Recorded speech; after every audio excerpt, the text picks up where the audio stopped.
इदं श्री सद्गुरुवे नमः। ओम भूर्भुवः स्वः तत्सवितुर्वरेण्यं भर्गो देवस्य धीमहि धियो यो नः प्रचोदयात्। समूह की शक्ति को आभार। और गायत्री मंत्र हमारा प्राण है, हमारा आधार है। गायत्री मंत्र यूनिवर्सल मंत्र है। और गायत्री वो एक मंत्र है जो राम ने भी जपा और कृष्ण ने भी जपा। और गायत्री वो एक मंत्र है जो इस ब्रह्मांड की एनर्जी से हमको अलाइन करता है, क्योंकि सद्बुद्धि की बात करता है। और अपने लिए सद्बुद्धि की बात नहीं करता, सबके लिए सद्बुद्धि की बात करता है। सर्वे भवंतु सुखिना की बात करता है। और भगवान से प्रार्थना है, यूनिवर्स की एनर्जी से, सविता देवता से, सूर्य देवता से, प्रकाश के देवता से, पंच तत्वों से प्रार्थना करता है कि हमें बलपूर्वक सद्बुद्धि की ओर ले चलिए। क्योंकि प्रवर्तमान है भीतर और वृत्तियां जाने क्या क्या खेल खेल जाएं। तो ये एक ऐसा मंत्र है कि आपकी जितनी उम्र है ना, आपको उतने मिनट मिनिमम चैंट करना चाहिए। अगर आपका बच्चा 1 साल का है तो उसको 1 मिनट गायत्री मंत्र सुनाइए, क्योंकि वो बोल तो सकता नहीं है बच्चा, तो 1 मिनट सुनाइए। वैसे तो जन्म लेते के साथ ही मिनिमम 5 मिनट, छोटे बच्चे की कॉन्शियसनेस बहुत स्ट्रांग होती है, तो 5 मिनट रोज गायत्री मंत्र सुनाना चाहिए। और किसी म्यूजिक से या किसी रिकॉर्डर से या मोबाइल से नहीं सुनाना चाहिए, माता पिता को अपनी वाणी से सुनाना चाहिए। बच्चे को गोदी में लीजिए और म्यूजिकल अच्छे से भावनाओं से गुरु चरणों का ध्यान करते हुए गायत्री मंत्र सुनाइए। और 5 मिनट रोज सुनाइए। रात को सोते हुए सुना दीजिए, जब बस बच्चा सोने जा रहा हो लोरी के फॉर्म में उसको ऐड कर दीजिए। आप अपने बच्चे में इतने बढ़िया चेंजेस देखेंगे। आपका बच्चा ना राम हो जाए, आपका बच्चा ना कृष्ण हो जाए तो कहना, करके देख लो। और अगर गर्भ में है तो फिर कहना ही क्या, फिर तो मतलब आनंद ही आनंद है। लेकिन किसी भी उम्र में, और फिर बच्चे को जब बच्चा शुरू से सुनेगा, पहले दिन से बॉर्न होते ही गायत्री मंत्र सुनेगा, तो आपको तकलीफ नहीं आएगी बच्चे को गायत्री मंत्र चैंट कराने में। जब बच्चा बड़ा हो जाता है, 7 साल का, 8 साल का, 10 साल का हो जाएगा, तो आपको बस उतना बोलना है कि बेटा तुम जितने साल के हो ना, तुम उतने मिनट रोज कर लो, बैठ कर सही तरीके से, इतना बोलना है। और अब हम देख लें कि हम कितने साल के हैं। अगर हमारी एज आज 40 है तो 40 मिनट, अगर 50 है तो 50 50 मिनट, ये मिनिमम है। इतना मिनिमम है जो हर आत्मा को जो धरती पर आई है उसे करना ही चाहिए। ये तो एक मिनिमम पैरामीटर है। और आज पता नहीं क्यों गायत्री मंत्र निकलने लगा मुंह से, और फिर यही लगा कि राम राम कैसे बने, गायत्री करके बने। परम पूज्य गुरुदेव गुरु क्यों है, वहां पर क्यों पहुंचे, क्योंकि दादा गुरुदेव ने उन्हें गायत्री मंत्र की साधना बताई। ऐसा कोई नहीं मिलेगा आपको। कृष्ण कृष्ण क्यों है, क्योंकि कृष्ण ने गायत्री ध्यान का, गायत्री जपा, गायत्री का ध्यान किया। ब्रह्मा को सृष्टि की रचना के लिए किसकी जरूरत पड़ी, गायत्री की जरूरत पड़ी। गायत्री के बिना प्रेम नहीं आ सकता। गायत्री का परिणाम प्रेम है, गायत्री का रिजल्ट प्रेम है। गायत्री विवेक की देवी है। गायत्री आधार है मानव जीवन का। मनुष्य है तो गायत्री करनी पड़ेगी। आपको यकीन ना हो ना, तो आप अपने, अगर आपके घर में कोई पेट एनिमल है, या आप चलते फिरते ध्यान करके किसी जीव के लिए भी गायत्री मंत्र करने लगेंगे ना लगातार, तो आप उसके अंदर परिवर्तन देख लेंगे, उसकी सदगति होती हुई देख लेंगे। आप एक एक्सपेरिमेंट है, कर कर देखिए। ये सारे एक्सपेरिमेंट काम करते हैं, और डेफिनेटली काम करते हैं। आपके अंदर से भय खत्म हो जाएगा। तो परम पूज्य गुरुदेव हमें एक दैवीय यात्रा पर ले जा रहे हैं इस स्वाध्याय के माध्यम से। परम पूज्य गुरुदेव ने हमें भगवान राम के जीवन से इतना दिव्य शिक्षण दिया, इतना दिव्य चित्रण दिया, और फिर भक्तों तक ले आए, भक्तों तक लेकर आए और गुरु की गरिमा बताई। कोई भी एक ऐसा भक्त नहीं है संसार में जिसका कोई गुरु नहीं है। माँ मीरा भक्त थी, उनके गुरु थे। कोई भी एक ऐसा भक्त नहीं मिलेगा, हर कोई गुरु के लिए है। कबीरदास जी ने गुरु करे, गुरु के पीछे लोग भागते हैं। जो दैवीय संत हैं, जो दैवीय ऋषि हैं, जिनके पास सारा प्राण है, जिनको सब कुछ समझ में आता है, जिनको ईश्वर और वो तत्व समझ में आता है, वो भी गुरु गुरु को ढूंढते हैं। वो भी गुरु के बिना उस रास्ते पर नहीं चलते। तो आइए हम अपने अपने गुरु को अर्पित समर्पित करें अपनी चेतना को, क्योंकि हमारा हम में कुछ नहीं है। और अगर जीवन में गुरु नहीं है तो गुरु की पुकार करें कि अब गुरु की आवश्यकता है। भगवान राम को भी गुरु मिले, पहले वशिष्ठ के रूप में मिले, फिर विश्वामित्र के रूप में मिले। और विश्वामित्र कौन है, गायत्री मंत्र जिन्होंने खोजा, इसलिए राम ने गायत्री करी। हमें समझ में आ ही रहा है, ये तो यहाँ पर डायरेक्ट कनेक्शन है।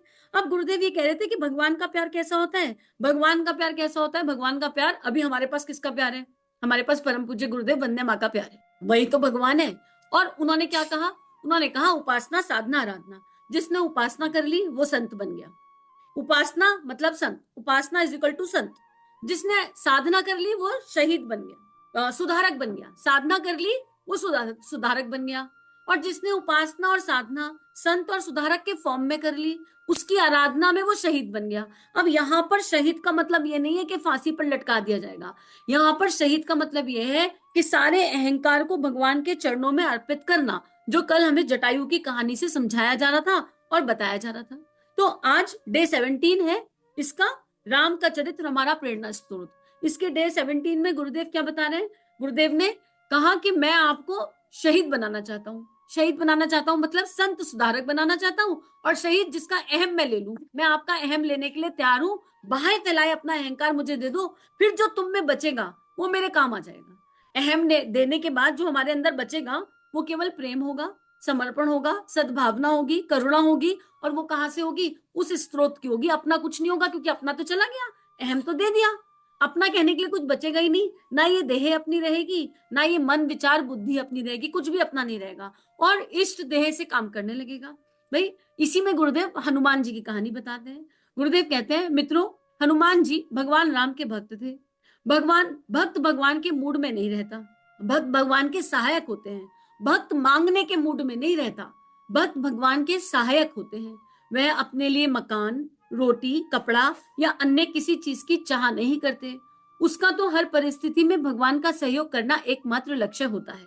वह अपनी सारी जिंदगी भगवान के लिए अर्पित समर्पित कर देता है, और हनुमान जी इसी प्रकार के भक्त थे। देखो, भक्तों की परिभाषा, भक्त मांगता नहीं है, और वह मांगता भी है तो क्या मांगता है? अनुदान और वरदान प्रभु जो मांगे उनको दे देना, हमको तो निज पीड़ा में हिस्सा तुम दे देना। अगर मांगता भी है तो ये मांगता है, भगवान आप कैसे हैं?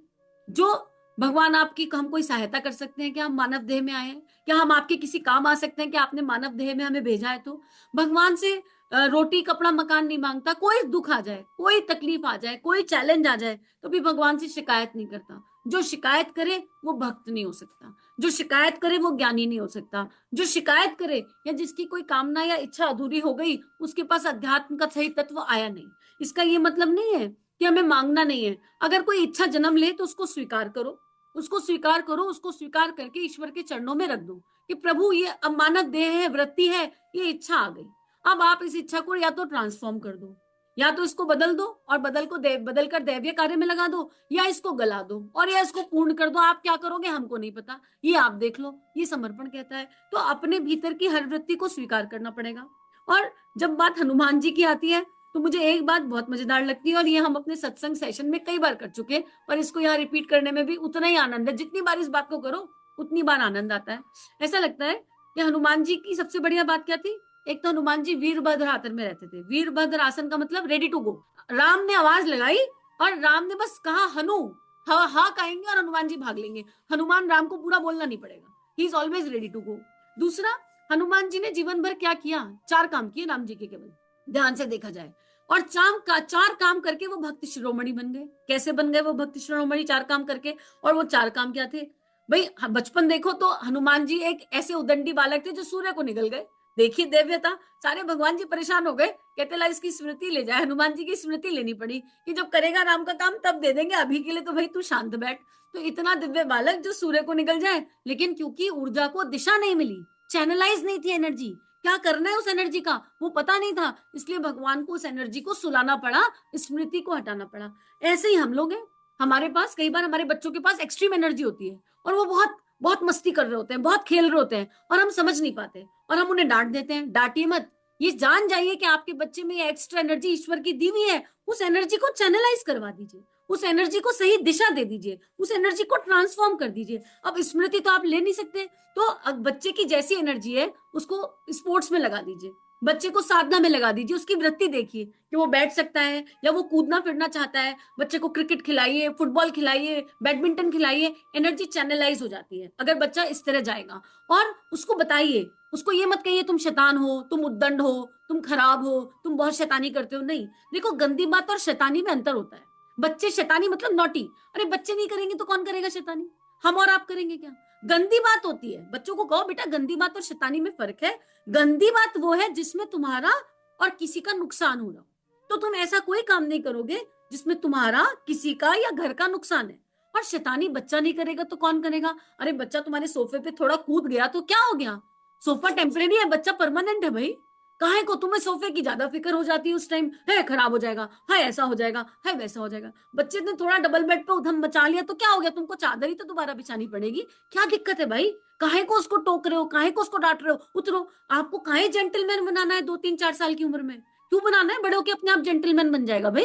तू बचपन से जेंटलमैन बनाने पे लगे हो, करने तो मस्ती, करने तो शैतानी। बच्चा तुम्हारे बालों के साथ खेल रहा है तो खेलने दो ना, तुमको क्या तकलीफ हो रही है? और उसे उसको और कंघा लाके दे दो, क्या पता कोई नया डिजाइन निकाल दे तुम्हारे बालों के लिए।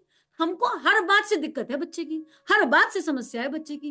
क्यों है? इसमें कोई उसका भविष्य जा रहा है, इसके कोई भविष्य का नुकसान हो रहा है? बच्चा ऐसा तो कोई काम नहीं कर रहा, मस्ती कर रहा है, आपके साथ समय बिताना चाहता है और उसको वही मस्ती करनी आती है। तो उसको चैनलाइज कर दो, स्पोर्ट्स में लगाओ, खेल कूद में लगाओ, या उसको अगर बैठने वाला बच्चा है तो ड्राइंग दे दो, उसकी मोटर स्किल्स डेवलप कर दो।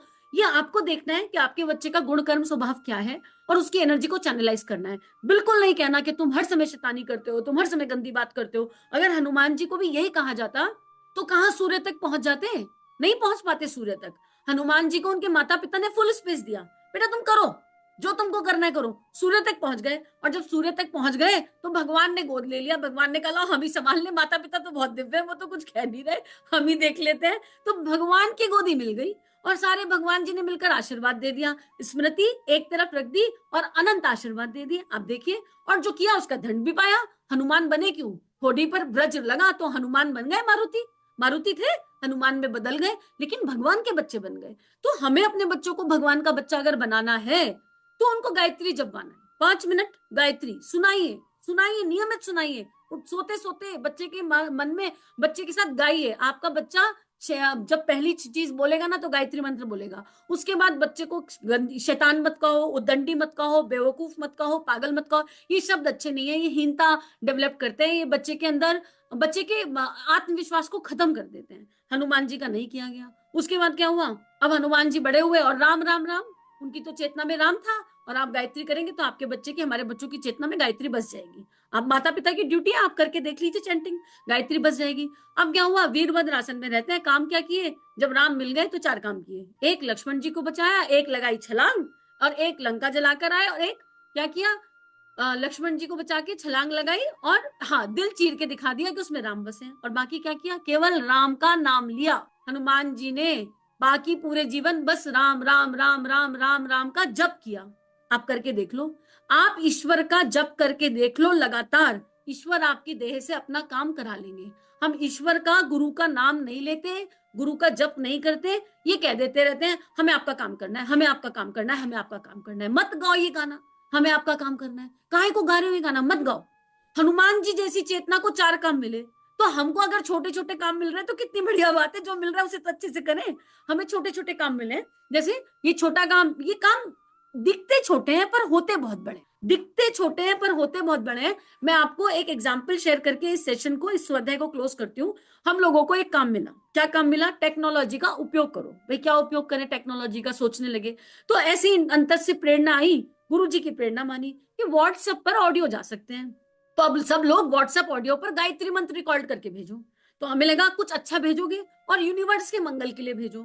व्हाट्सएप पर 1 मिनट का ऑडियो भेज सकते हैं और यूनिवर्स का मंगल हो इस भाव से गायत्री मंत्र रिकॉर्ड कर दो और छोड़ दो। ये भी मत देखो तो किसने तुम्हारा स्टेटस देखा, किसने नहीं। तुम तो ब्रह्मांड के लिए कर रहे हो और गुरु जी कह रहे हैं इसलिए कर रहे हो। ये बात हम लोगों को अच्छी लगी। कुछ 15, 20, 25 लोगों का साथ है, सब लोगों ने लगभग लगभग मान ली। और अब हम लोगों ने रिकॉर्ड करना शुरू किया, नियम ले लिया कि अब हम करेंगे। 90 दिन तो मिनिमम करेंगे, 90 दिन के बाद आदत और संस्कार बन जाएगा। आप मैजिक देखिए क्या हुआ। एक बहन ने रिकॉर्ड किया, उसके स्कूल में एक चाय वाले भैया हैं, उन्होंने प्ले किया एक दिन। उनके बेटे ने पूछा ये क्या है? उनने कहा ये गायत्री मंत्र है और ये हमारे स्कूल की मैडम ने रिकॉर्ड किया है। और उनके बेटे ने जब नेक्स्ट डे सुना तो उनके बेटे को वो गायत्री मंत्र दूसरी बार ऑडियो सुनने पर याद हो गया। देखिए कितना छोटा काम है और आउटपुट कितना बड़ा। उस बच्चे के अंदर पिछले जन्म की गायत्री होगी, तो दूसरी बार 1 मिनट का ऑडियो सुनने पर गायत्री मंत्र याद हो गया, एक गायत्री साधक तैयार हो गया। देखने में काम कितना छोटा था और आउटपुट कितना बड़ा आया। ये कोई छोटी बात है, एक गायत्री साधक तैयार हो गया। अब वो संतान जितनी बार ये कहेगी, उससे पूछेगा गायत्री मंत्र किसने बताया, तो कहेगा एक मैडम का ऑडियो सुना था। तो ये मैडम जिन्होंने रिकॉर्ड किया, जो साथी आत्मा है, उनको कॉन्ट्रीब्यूट हो गया। हम रिसीवर हो गए, गिवर नहीं रिसीवर। मिलता ज्यादा है इस यात्रा पर। हम क्या ही ब्रह्मांड को देंगे? हमारी ब्रह्मांड को देने की कोई हैसियत है क्या? कुछ ब्रह्मांड ही हमें दे रहा है। तो ये काम देखने में कितना छोटा लगा, लेकिन इसका आउटपुट कितना बड़ा आया। और हम लोग करते क्यों नहीं? लोग क्या कहेंगे, शर्मा शर्मी, अरे अगर हमने ऑडियो डाल दिया तो पता नहीं क्या होगा, हमारे बारे में क्या सोचा जाएगा। कुछ नहीं सोचा जाएगा, ये सोचा जाएगा अरे ये लोग गायत्री करते हैं तो अच्छा है ना, गायत्री माता और ऐड हो जाएंगी। तो ये आपसे ये नहीं कहा जा रहा कि आप करो, पर अगर आपको ये उदाहरण अच्छा लगा, और ये लाइव एग्जाम्पल बता रही हूं मैं, अगर आपको ये अच्छा लगा तो करके देख लीजिए, क्या पता ये एक गुरु कार्य बन जाए। और शिद्दत से करना, जो भी करो दिल से करना, शिद्दत से करना, भावना से करना, श्रद्धा से करना, किसी के कहने पर मत करना, अपने अंतस से आवाज आए तो करना। और जब करो तो वो 1 मिनट ऐसा होना चाहिए कि उपासना की पराकाष्ठा हो जानी चाहिए।